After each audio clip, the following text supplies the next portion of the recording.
Assalamualaikum warahmatullahi wabarakatuh. Pada kesempatan kali ini saya akan membahas sebuah materi yang berjudul uji hipotesis yang ada dalam statistik induktif. Sebelum kita masuk lebih jauh lagi tentang uji hipotesis, ada baiknya kita mengetahui terlebih dahulu apa itu pengertian dari uji hipotesis. Nah, uji hipotesis adalah metode statistik yang digunakan untuk mengambil keputusan berdasarkan data sampel dan menguji klaim atau hipotesis tentang parameter populasi. Dan dalam proses uji hipotesisnya terdapat dua hipotesis yang dibuat, yaitu hipotesis 0 atau H0 dan hipotesis alternatif HA atau H1. Hipotesis 0 adalah klaim awal yang diasumsikan benar, sedangkan hipotesis alternatif adalah klaim yang ingin dibuktikan kebenarannya, yang mana itu bertentangan dengan hipotesis 0. Jadi misalnya kita melakukan sebuah uji hipotesis, lalu dalam uji hipotesis tersebut ternyata hipotesis 0 itu diterima setelah melalui proses perhitungan yang telah dilakukan.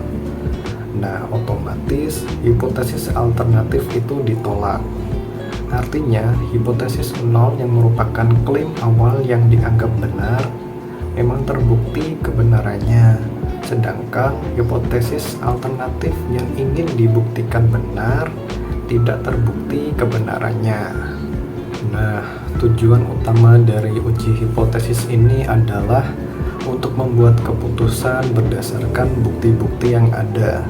Apakah kita dapat menolak hipotesis 0 dan menerima hipotesis alternatif, atau yang sebaliknya, seperti yang telah saya jelaskan sebelumnya. Nah, selain itu, uji hipotesis juga dapat membantu dalam pengambilan suatu keputusan yang didukung oleh analisis statistik, sehingga dalam prakteknya dapat digunakan dalam berbagai bidang seperti ilmu sosial, ilmu alam, ilmu bisnis, kedokteran, dan yang lain-lain. Lalu selanjutnya kita akan membahas tahapan uji hipotesis. Yang pertama adalah menentukan parameter yang akan diuji. Maksudnya adalah menentukan karakteristik yang ingin diuji dalam suatu populasi, seperti rata-ratanya atau proporsinya atau varians atau yang lainnya. Berikutnya adalah menentukan hipotesis 0 dan juga hipotesis alternatif. Maksudnya, hipotesis 0 itu menyatakan bahwa tidak ada perbedaan atau efek tertentu, sedangkan hipotesis alternatif menyatakan adanya perbedaan atau efek yang signifikan. Lalu berikutnya adalah menentukan tingkat signifikansi. Maksudnya tingkat signifikansi di sini adalah tingkat risiko kesalahan tipe 1 yang bersedia untuk diterima. Nah, pada umumnya alfa atau tingkat signifikansi itu ditentukan pada tingkat 5% atau 1%.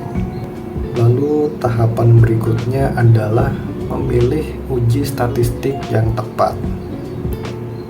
Maksudnya, pilihlah pengujian statistik yang sesuai dengan jenis data dan juga parameter yang akan diuji. Misalnya, jika ingin menguji rata-rata, bisa menggunakan uji T atau uji Z. Sementara itu, jika ingin menguji proporsi, bisa menggunakan uji Z. Lalu yang selanjutnya adalah menentukan daerah penolakan atau daerah kritis. Nah, daerah penolakan ini adalah kisaran nilai-nilai statistik uji yang jika jatuh di dalamnya, maka hipotesis 0 akan ditolak dan hipotesis alternatif akan diterima. Tahapan berikutnya adalah menghitung statistik uji. Di sini kita akan menghitung nilai statistik uji berdasarkan data sampel yang telah diperoleh sebelumnya. Kemudian membandingkan statistik uji dengan daerah kritis atau daerah penolakan. Nah, di sini jika nilai statistik uji jatuh di dalam daerah penolakan, maka kita akan menolak hipotesis 0 dan akan menerima hipotesis alternatif. Jika tidak, maka kita akan menggagalkan penolakan hipotesis 0. Nah, langkah yang terakhir adalah mengambil keputusan. Di sini kita harus mengambil keputusan berdasarkan hasil uji hipotesis yang telah dilakukan. Jika hipotesis 0 ditolak, berarti terdapat bukti signifikan untuk menerima hipotesis alternatif atau yang sebaliknya. Nah, setelah itu kita juga harus menginterpretasikan uji hipotesis yang telah dilakukan. Secara umum, uji hipotesis ini dapat dibedakan menjadi dua jenis, yaitu ada uji hipotesis satu arah dan juga uji hipotesis dua arah. Yang pertama ada uji hipotesis satu arah. Uji hipotesis satu arah adalah jenis pengujian hipotesis yang berguna untuk menguji apakah terdapat perbedaan signifikan antara dua sampel yang berbeda dalam satu variabel tertentu. Pada pengujian ini, kita hanya tertarik untuk mengetahui arah perbedaannya saja, apakah itu lebih besar atau itu lebih kecil. Hipotesis nolnya adalah tidak ada perbedaan antara penggunaan produk baru dan penjualan yang ada. Sementara itu, hipotesis alternatifnya adalah penggunaan produk baru dapat meningkatkan penjualan. Lalu selanjutnya ada uji hipotesis dua arah. Uji hipotesis dua arah adalah jenis uji yang digunakan untuk menguji apakah suatu parameter bernilai sama dengan uji hipotesis 0 atau tidak.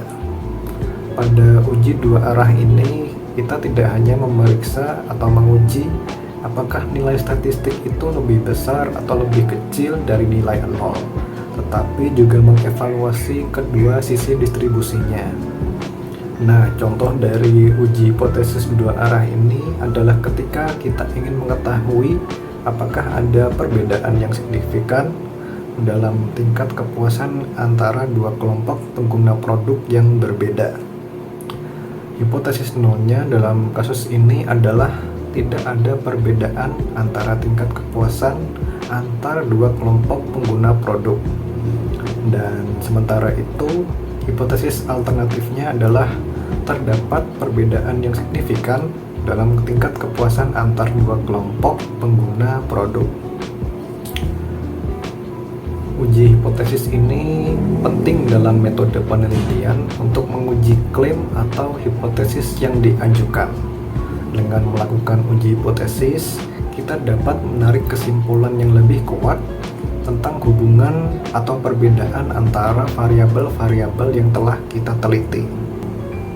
Namun yang perlu diingat adalah bahwa hasil uji hipotesis itu tidak menunjukkan kebenaran yang absolut atau mutlak, tetapi dapat membenarkan bukti yang cukup untuk mendukung atau menolak suatu klaim. Baik, mungkin cukup sekian video penjelasan yang bisa saya sampaikan. Bila ada kurang dan lebihnya, saya mohon maaf. Wassalamualaikum warahmatullahi wabarakatuh.